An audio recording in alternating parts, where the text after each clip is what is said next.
কেরানীগঞ্জ উপজেলার তারানগর, কলাতিয়া ও ভাকুরদা ইউনিয়নের 16টি মৌজায় রাজুক অধিগ্রহণ প্রকল্প হাতে নিয়েছে, যেখানে মোট জমির পরিমাণ 2287 একর।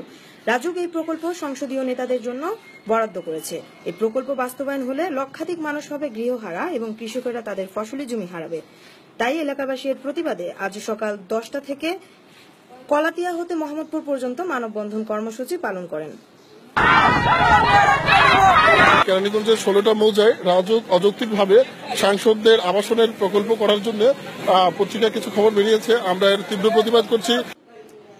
এই প্রসঙ্গে এলাকাবাসীর সাথে কথা বললে তারা ক্ষিপ্ত প্রতিক্রিয়া প্রকাশ করেন। আজকের এই আন্দোলন হচ্ছে আমাদের 16 মৌজার বসত ভিটা রক্ষার্থে আমরা সবাই একসাথে হয়েছি। যদি এটা নির্মূল না হয় তাহলে এই আন্দোলন চলতেই থাকবে। প্রয়োজনে আমরা রক্ত দিব, কিন্তু আমাদের বাপ দাদার ভিটে বাটি আমরা ছাড়বো না। আমাদের কৃষিকাজের জমি আমরা ছাড়বো না। আমরা আমাদের বাপ দাদার বাড়ি ছাড়বো না। আমরা আমাদের বাপ দাদার ভিটা জমি ছাড়তে চাই না। ভিটা বাড়ি যাতে আমাদের ছাড়তে না হয়, এই জন্য আমাদের এই আন্দোলন। আমরা এই রাজুকের কে অধিগ্রহণ করতে দিব না না না। 3 মৌজার জমির প্রায় 40% হচ্ছে বাড়িঘর। আমাদের ইতিহাস আছে, ঐতিহ্য আছে, আমাদের আবেগ অনুভূতি, স্কুল কলেজ মাদ্রাসা কবরস্থান সবকিছু আছে। আমরা এগুলো কোনো বিলাসী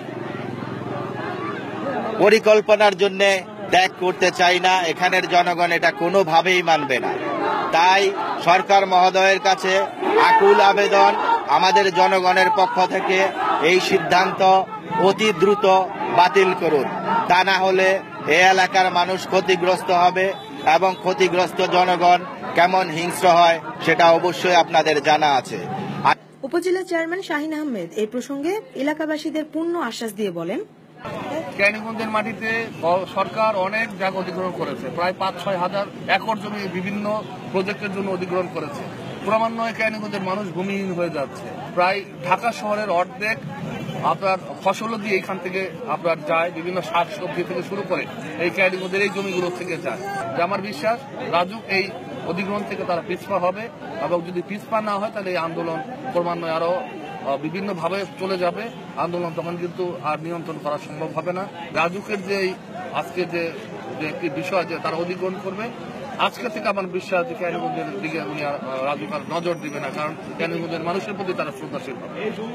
যে কোনো দেশের উন্নয়ন সে দেশের জনগণের কাম্য, কিন্তু এমন উন্নয়ন যদি সেই দেশের জনগণেরই ক্ষতির কারণ হয়ে দাঁড়ায় তাহলে সেই উন্নয়ন কারো কাম্য নয়। এমনটি এলাকাবাসীদের বক্তব্য। আফরোজ আলী মাসা, মুক্ত সংবাদ, কেরানীগঞ্জ, ঢাকা।